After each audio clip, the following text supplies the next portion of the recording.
Amigos. Hola a todos. Hoy hablaremos del hecho histórico más importante. Gracias al microbiólogo Stefan Lanka, desde el 21 de abril del 2021, tenemos una prueba 100% irrefutable de que la virología no se basa en métodos científicos. Ahora les pondré el día, pero primero es necesario dar un poco de contexto. Si es virólogo o un equipo virológico y se enfrenta a la tarea de probar la existencia de un virus y su relación causal con una enfermedad, tiene que hacer tres cosas muy sencillas. 1. Aislar, es decir, extraer el virus de un paciente enfermo y limpiarlo de todo lo innecesario, para que el tubo de ensayo solo tenga partículas virales y nada más que ellas. 2. Colocar este virus bajo un microscopio, examinarlo, fotografiarlo y estudiarlo, secuenciar su genoma y determinar qué proteínas le pertenecen. Colocar el virus purificado en un huésped experimental y provocar la enfermedad. Si sigue estos pasos con éxito, solo entonces podrá probar que el virus existe. Esto es lo que los virólogos chinos tendrían que haber hecho con los primeros pacientes llamados cero en Wuhan, antes de afirmar que sus afecciones respiratorias fueron causadas por un virus. Gente a menudo me pregunta, ¿no demuestra automáticamente un hecho de que un cierto número de personas en Wuhan se enfermaran al mismo tiempo la existencia de un virus? Aclaremos este punto. El hecho de que veamos un cierto número de personas se enferma al mismo tiempo es una observación epidemiológica. La epidemiología no prueba la existencia de nada ni afirma una causa específica para estas condiciones. Las observaciones epidemiológicas registran el hecho de que las personas han comenzado a presentar ciertos síntomas y los epidemiólogos también pueden proponer hipótesis que deben probarse para comprender la causa de estas afecciones. Los epidemiólogos no se preocupan de probar o afirmar nada. La determinación de la causa de estas afecciones se realiza luego de que se han realizado los estudios epidemiológicos, es decir, luego de que entendemos que algo está sucediendo y las personas comienzan a mostrar síntomas. Si cree que el hecho de que las personas se enfermen al mismo tiempo prueba automáticamente la existencia de un virus, entonces cree que el escorbuto es creado por un virus. Después de todo, los marineros empezaron a enfermarse con los mismos síntomas al mismo tiempo, uno tras otro, por lo que durante mucho tiempo se creyó que el escorbuto era una enfermedad infecciosa y contagiosa, y todos los que se ofrecieron explicaciones alternativas fueron ridiculizados. Lo mismo ocurre con afecciones como el beriberi y la pelagra, que se consideraban enfermedades infecciosas cuando en realidad eran consecuencias de deficiencias nutricionales, y estos están lejos de ser los únicos ejemplos. Y si cree que el hecho de la enfermedad se esté propagando y las personas en otras regiones comiencen a mostrar los mismos síntomas, demuestra automáticamente que la razón de esto es un virus, entonces debe pensar que Chernobyl no se trató de un accidente en una central nuclear, sino de un virus. Absolutamente cualquier científico o médico competente estará de acuerdo en que las observaciones epidemiológicas por sí solas no prueban la existencia de un virus. Queda ver si es un virus o no. Los investigadores honestos entienden que estas enfermedades respiratorias son causadas por varios factores, por ejemplo, productos químicos, contaminación del aire, estilo de vida tóxico y muchos otros factores, que tan solo hay una gran cantidad de literatura científica sobre la neumonía causada por medicamentos. Hay más de 600 conocidos que causan neumonía, y la lista incluye muchos medicamentos comunes como paracetamol, antibióticos, estatinas e incluso aspirina. En general, se puede discutir sobre los factores que pueden provocar una enfermedad respiratoria durante todo el día. Por lo tanto, si su objetivo es determinar el factor real que causó la enfermedad en una persona y no solo imponer lo que es beneficioso para usted, investigará de manera imparcial todas las causas posibles y no se aferrará a algo insostenible. Cuando se trata de un virus, debe seguir todos estos pasos para comprobar si es la causa de la enfermedad. ¿Y qué piensa? ¿Se ha dado estos pasos alguna vez en todo el año y medio de historia de COVID-19? Ni una sola vez. De que hay una gran cantidad de publicaciones que afirman en el título que se aisló el virus SARS-CoV-2. De hecho, esto nunca se hizo. El procedimiento de aislamiento es muy simple y se ha utilizado con éxito durante mucho tiempo en microbiología, permitiendo obtener partículas purificadas de aquellas extrañas, es decir, una muestra de un virus u otra cosa que desee estudiar. Para ello se extrae el flema del paciente, que se pasa a través de filtros especiales con el fin de deshacerse de todas las moléculas grandes y obtener un filtrado formado por moléculas medidas en nanómetros. Luego, usando una centrífuga, este filtrado se rota para separar todas estas diferentes moléculas diminutas que se encuentran por densidad y peso. Por lo tanto, se crean varios grupos de moléculas del mismo peso y densidad, y si las partículas virales están realmente presentes en esta flema, entonces estarán dentro de estos grupos. y puede recogerlas con una pipeta, examinarlas, estudiarlas, identificar su genoma, sus proteínas y realizar pruebas de patogenicidad. Es como se aísla un virus. Es importante comprender que si no ha realizado este procedimiento, no tiene ninguna muestra del virus y los siguientes pasos, tales como demostrar una relación causal con la enfermedad, crear una prueba de diagnóstico y crear una vacuna, no es posible. Dije, y sé que suena increíble, este procedimiento nunca se ha realizado en virología. Los virólogos son los únicos científicos del mundo que han decidido no confiar en la definición de diccionario de la palabra aislamiento, y por lo tanto el aislamiento es un procedimiento que no tiene nada que ver con él. En virología, aislar un virus no significa extraer este virus del cuerpo de un paciente enfermo, sino realizar el llamado cultivo celular. Toman flema de un paciente de la cual no aíslan el virus, por lo que no tienen idea si está presente en esta flema. Luego la colocan en células Vero, células de riñón de mono, agregan antibióticos, antimicóticos y también restringen severamente la nutrición de la célula, provocando que pase hambre, luego observan el efecto citopático, la célula muere y declaran que esto es evidencia de la presencia y patogenicidad del virus. Sin embargo, los antibióticos y antimicóticos que le agregan a la flema y las células hambrientas son citoxinas y nefrotoxinas poderosas. Entonces, ¿qué mató a las células?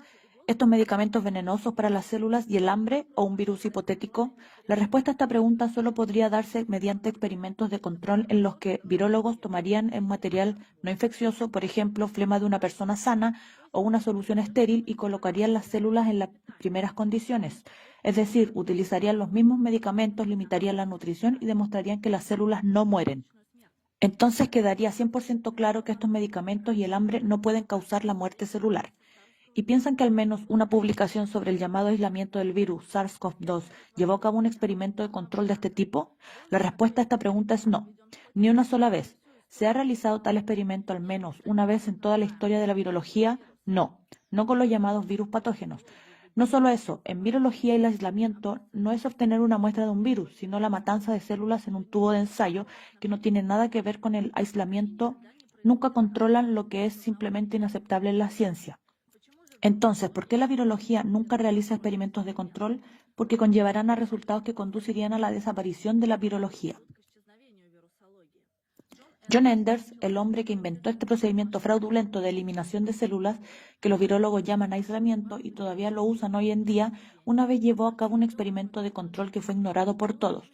En su publicación de 1954 titulada Difusión en cultivos de tejidos de agentes citopatógenos de pacientes con sarampión, en la que describió por primera vez su procedimiento y sus resultados, escribe lo siguiente.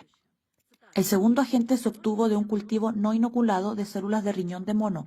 Los cambios citopáticos causados por él en preparaciones no teñidas no pudieron distinguirse con certeza de los virus obtenidos de pacientes con sarampión.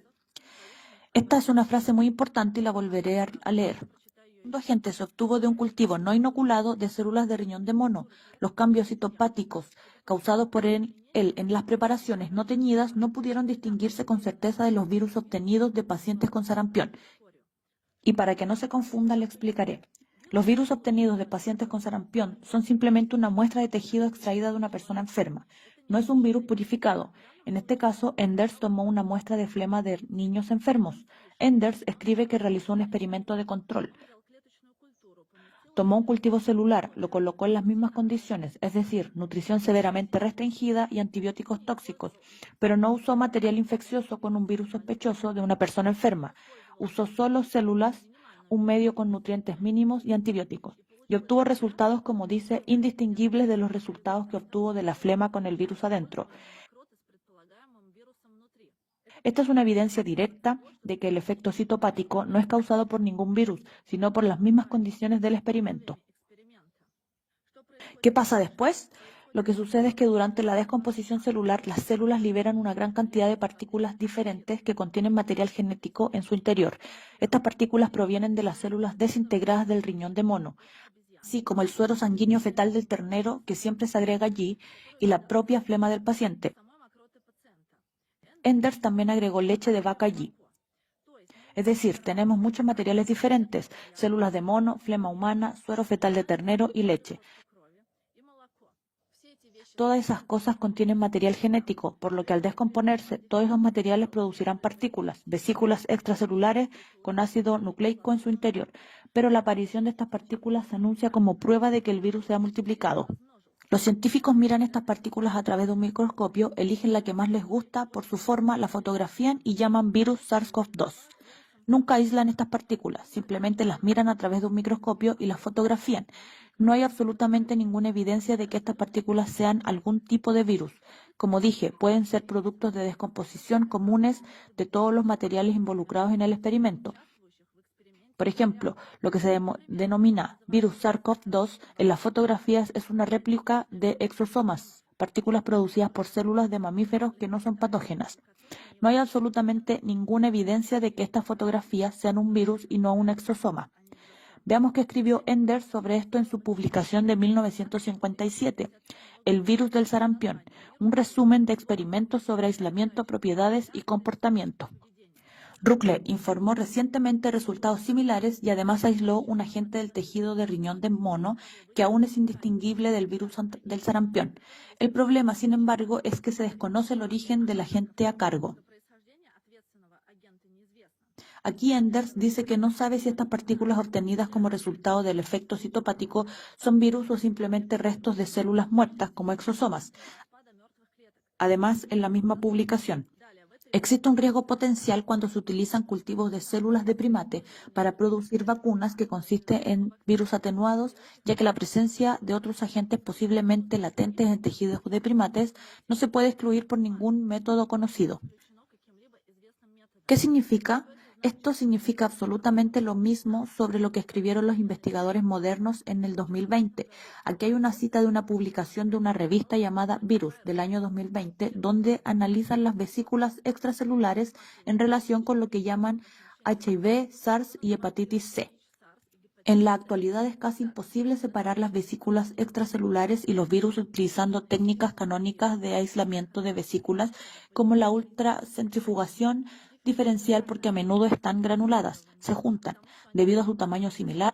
Para superar este problema, varios estudios han sugerido separar las vesículas extracelulares de las partículas virales usando diferentes velocidades de migración en un gradiente de densidad o usando la presencia de marcadores específicos que distinguen los virus de las vesículas extracelulares. Sin embargo, hoy en día no existe un método confiable que realmente pueda garantizar una separación completa. Esta cita significa que los llamados virus y las vesículas extracelulares, es decir, los exosomas, son tan idénticos que no se pueden distinguir de ninguna manera o incluso separarlos entre sí. Esto simplemente no es posible. Por lo tanto, ¿qué motivos existen para afirmar que se está observando un virus y no un exosoma u otros restos celulares después de un efecto citopático? Absolutamente ninguno. Si hubiera realizado experimentos de control, aislado estas partículas y demostrado su patogenicidad, podríamos decir que se trata de un virus, pero ellos nunca lo hacen así.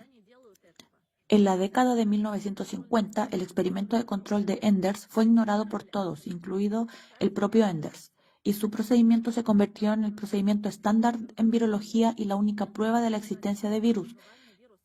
Quiero enfatizar que el procedimiento de Enders no es solo una de las formas en que los virólogos prueban la existencia de un virus. Esta es la única manera. Desde entonces, nadie ha realizado experimentos de control y este fraude científico ha continuado silenciosamente, pero ahora esto ha llegado a su fin y estamos al borde de una verdadera revolución científica. El 21 de abril de 2021, Stefan Lanka, un microbiólogo alemán, hizo lo que ningún otro científico ha hecho desde John Enders. Stefan Lanka realizó experimentos de control. ¿Qué resultados cree que obtuvo? Los mismos que John Enders. Exactamente el mismo efecto citopático ocurrió con las células en las que no se agregó material infeccioso, pero que fueron colocadas en las mismas condiciones de hambre y antibióticos tóxicos. Echemos un vistazo más de cerca a estos experimentos.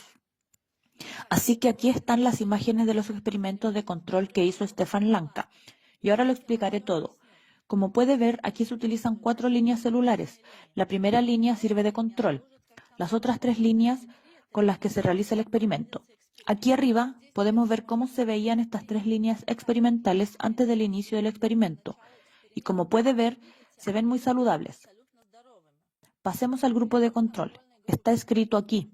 El control número 1, CM, es un medio de cultivo, es decir, nutrición celular completa, y una dosis de ABAM, que significa antibióticos antimicóticos. Más específicamente, aquí se usa anflotericina. Fue este fármaco el que utilizó en todos los estudios de aislamiento de SARS-CoV-2. Además, dice aquí, un día después del estrés y 5 días después del estrés. El estrés se refiere a un cambio en el medio nutritivo. Como puede ver, el grupo de control número 1, que desde el primer día recibió una nutrición adecuada y una pequeña dosis de antibióticos, se mantuvo saludable hasta el 5.º día del experimento. No observamos ningún efecto citopático ni muerte celular. Pasemos al siguiente grupo. Lo que estamos viendo ahora está más cerca de lo que están haciendo los virólogos en sus experimentos, pero no del todo. Aquí se utiliza un tipo diferente de medio de cultivo, de MEM, que significa medio de Eagle modificado de Dulbeco. Este entorno se diferencia del medio de cultivo estándar en que está limitado los nutrientes y es como poner las células a dieta.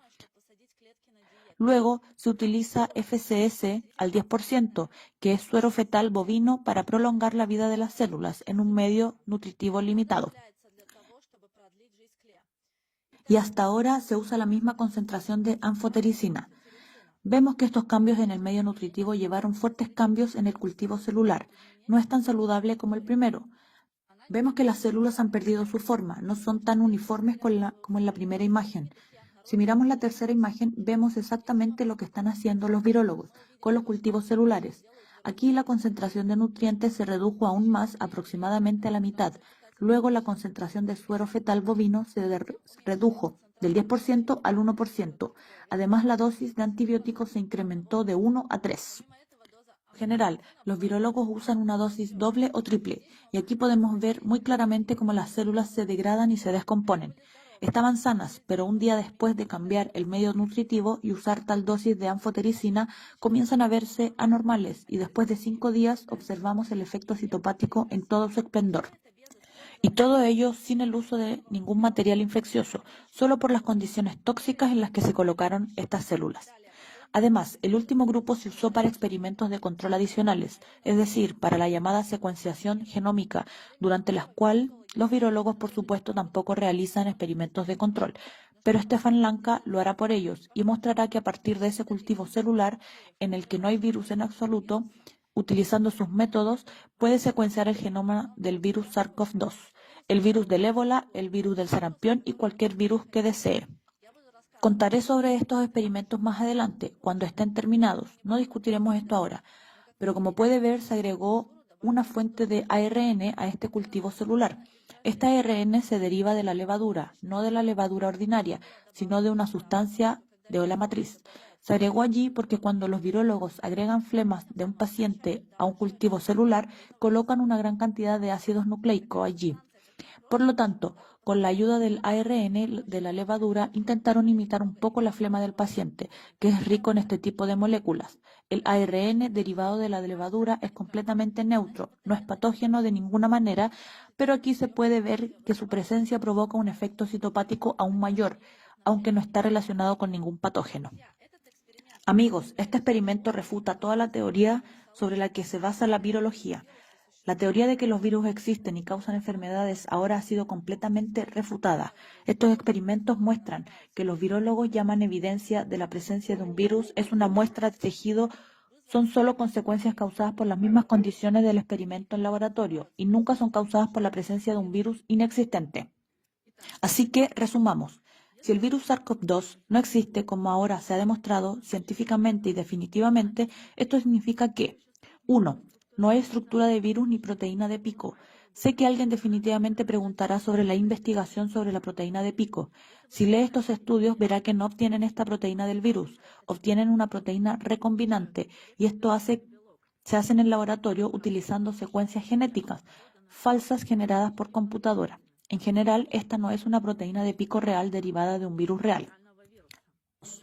No hay genoma viral. El llamado genoma del virus SARS-CoV-2 es una creación informática absolutamente artificial que no tiene nada que ver con nada real, y los experimentos de control posteriores lo demostrarán absolutamente a todo el mundo.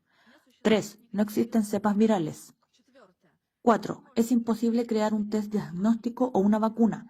Nuevamente, la prueba de PCR, el vector y las vacunas de ARNM se basan en una secuencia genética completamente falsa que no tiene nada que ver con nada real. 5. Es imposible probar la causalidad de la enfermedad con un virus que no existe. 6. Todas las llamadas medidas para contener el virus tomadas por el gobierno no están basadas en la ciencia y toda la historia llamada COVID-19 es necesaria solo para el control social y la preparación de personas para la dictadura. Amigos, como dije antes, estamos al borde de una verdadera revolución científica y médica. Les pido a cada uno de ustedes que distribuyan este video donde puedan, porque esta es la única forma que podemos hacer realidad esta revolución. El trabajo científico de Stefan Lanka, del que les hablé hoy, no podrá ser publicado en ninguna revista científica. Esta información se suprimirá tanto como sea posible. Por lo tanto, es deber de cada uno de nosotros difundir esta información. Esta es la única forma que puede obtener suficiente publicidad para influir en el curso de nuestra historia.